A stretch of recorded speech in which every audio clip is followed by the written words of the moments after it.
Y bueno, amigos, lo ofrecido, estamos con la fiscal María del Pilar Peralta, fiscal especial contra terrorismo, que está aquí, por cierto, con permiso de la doctora Nelly Calderón, como debe ser en una organización jerárquica como es el Ministerio Público. Muchísimas gracias por estar con nosotros. De nada. A veces es muy difícil conseguir que una fiscal venga y por eso estoy muy contenta de tenerla esta noche acá. Yo quería empezar, doctora, por hacer una pequeña sumilla en beneficio de la audiencia que no conoce también como usted las normas sobre legislación terrorista vigentes en el Perú, porque además del caso de Lori Berenson, lo que se está poniendo en discusión es la legislación penal vigente contra el terrorismo desde 1992, frente a lo que establece la Convención Interamericana de Derechos Humanos. Entonces, para nuestra audiencia se trata básicamente de dos decretos leyes. Uno, que establece la penalidad para los delitos de terrorismo y el procedimiento para la investigación, la instrucción y el juicio. Este es el instrumento por el cual se condena la colaboración en casos de terrorismo y con el cual se ha condenado a Lori Berenson. Este decreto ley establece que el procedimiento se sigue ante jueces ordinarios, ante el juez penal ordinario.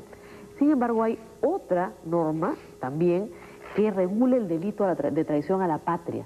Esta norma se aplica para otros tipos penales, cuando se utilizan coches bombas, cuando hay almacenamiento de explosivos, etcétera, y quienes incurren en este delito tienen que ser parte de la cúpula dirigencial terrorista o los que integran grupos armados. Esta es la legislación vigente. En este segundo caso, el delito de traición a la patria, se procesa ante el fuero militar.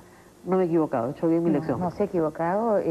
Lo único que puedo mencionar que desde que me hice cargo de la Fiscalía ad hoc para casos de terrorismo, la ley 25475, en lo que es procesal, se tuvo en consideración que las normas que fueran violatorias a derechos y contrarias a la Constitución, en cuanto a ellas no se aplicaba. Así es, por ejemplo, el tema del secreto, ¿no?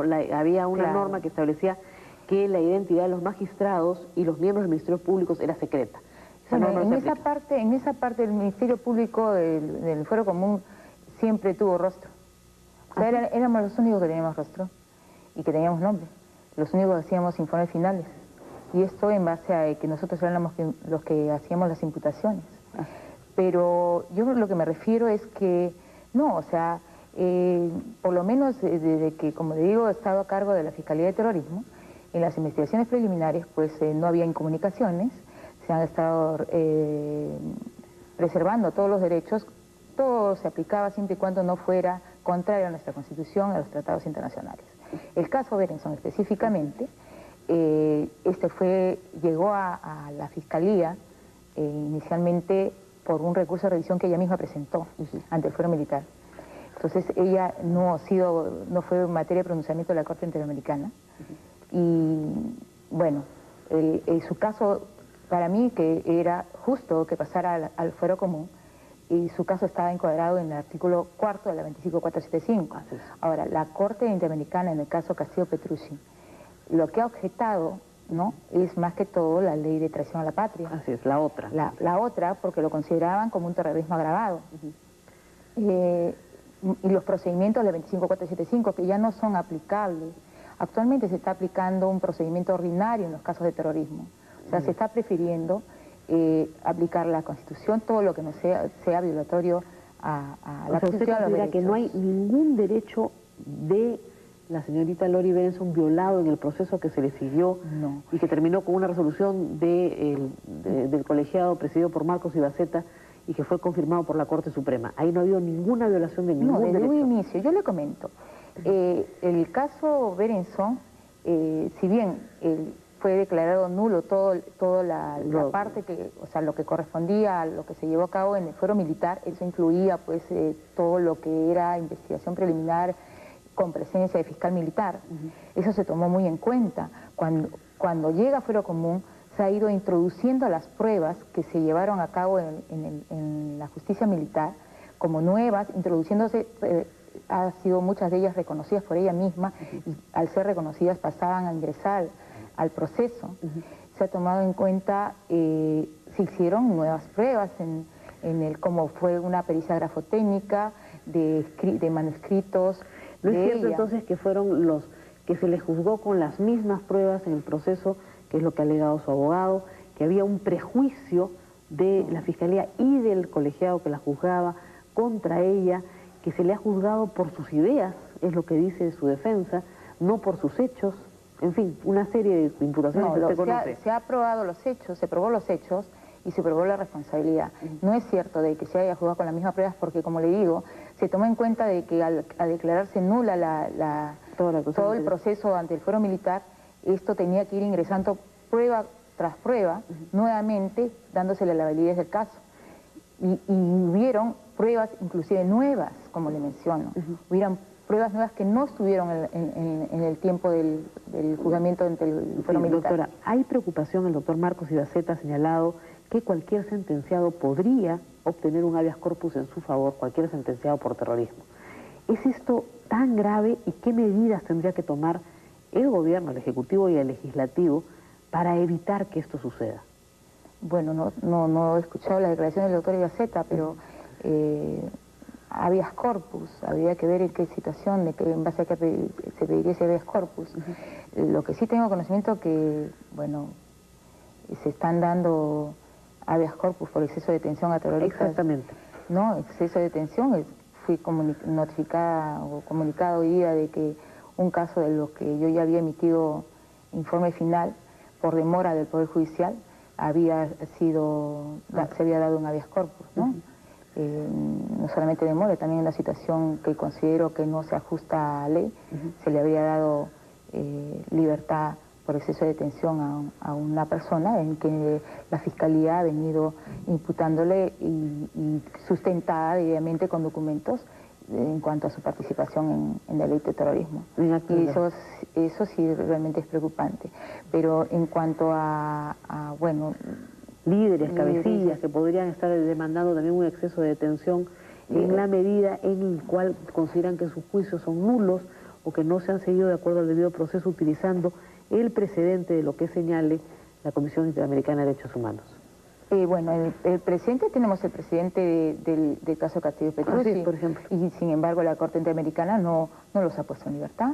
Así es, no, sí, yo entiendo. Entonces, si vamos a tomar presidentes, prefiero tomar ese presidente, ¿no? Y pensar de que vayan a salir libertad, no.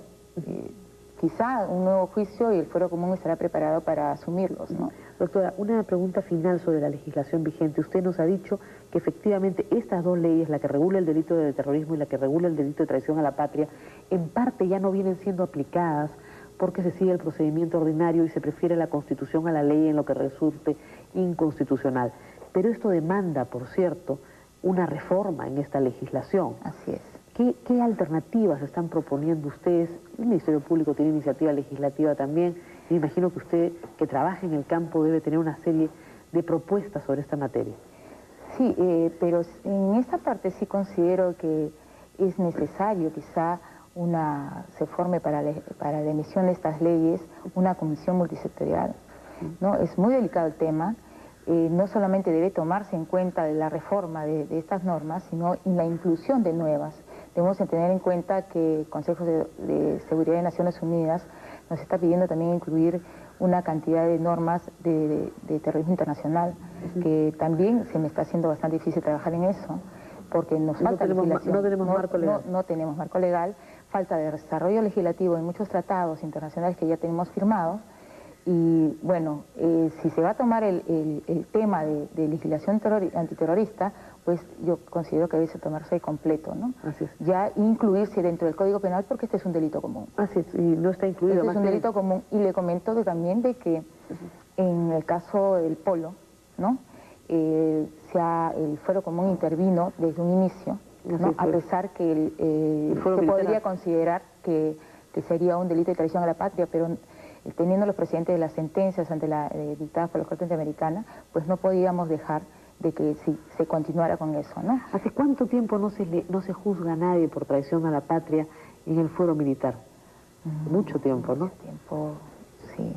Y preocupante, como le digo, a mí me preocupa mucho porque insiste el fuero militar en tratar de llevarse el caso al Polo y está citando a los testigos, está citando para instructiva, Bueno, de esto se puede agarrar inclusive estas procesadas para hacer sus reclamos. Claro, porque esa ley sí tiene, por cierto, como usted dice, una observación en el caso Castillo Petrucci y por lo tanto está sujeta a una mayor observación por parte de la Comunidad Internacional de Derechos Humanos que podría actuar ante la Corte por otro caso similar. Sí, pero el fuero común vamos a, como se dice, luchar nuestro fuero. Van a luchar por el fuero. Sí, nuestro fuero tiene es el que corresponde, es lo justo, ¿no? Nada más lo que se pide. Muy bien.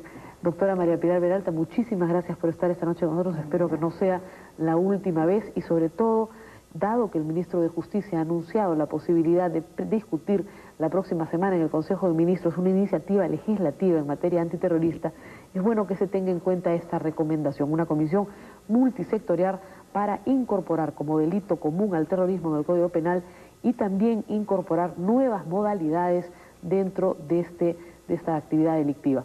Muchísimas gracias nuevamente. Esto ha sido todo por hoy, amigos. Nos reencontramos mañana a las 9 de la noche en Tribuna Libre.